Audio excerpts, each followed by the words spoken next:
Көп адам білмейді, бірақ Қазақстанда мүгедектігі бар жандарға санаторий-курорттық ем қарастырылған.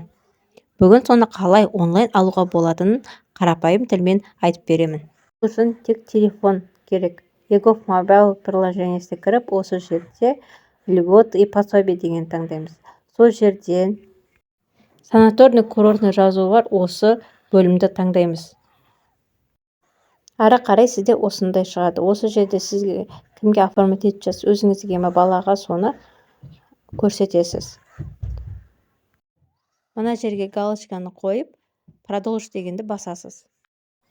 Санаторий бірден берілмеуі мүмкін, кезек болады, бірақ өтініш жіберу өте маңызды. Егер құжаттарыңыз дұрыс болса, сізді кезекке қояды.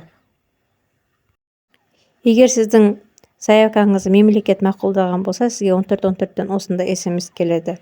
Енді әлеумет приложениесі арқылы біз баратын санаториямызды таңдаймыз. Ол үшін сол приложенияға кіріп, мына тұрған белгіні таңдаймыз. Осы жерде сізде астыңғы тұрғанда басып, қай күні, қай уақытта баратынымызды таңдаймыз. Сол кезде осындай әртүрлі қаладан, әртүрлі жерлерден санаториялар шығады. Өзіңізге қандай санаторий көңіліңізден шығады, соны таңдаймыз. Осы санаториялардың ішінде описание бөліміне кіретін болсаңыз, осы санатория туралы ақпараттар бар. Және осы жерде сол поставщиктің номері бар. Осы номерге хабарласып, сіздер сол жерде көрсетілген номерге хабарласып, сол шипажай туралы басқа да сұрақтарыңызды қойсаңыз болады. Шипажайды таңдап болғаннан соң, мына жерде мой заказы бөліміне кірсеңіз, сізде осындай болып шығып тұрады. Осы жерде мынау тұрған номер заказы, сол санаторияға барған кезде осы номер заказыны айтасыз. Осының үстінен басатын болсаңыз, сіздерде осындай окошқа шығады. Осы жерде сізге қандай документтер керек, қай күні, сағат нешеде, барлығы осы жерде көрсетілген, қарап шықсаңыздар болады.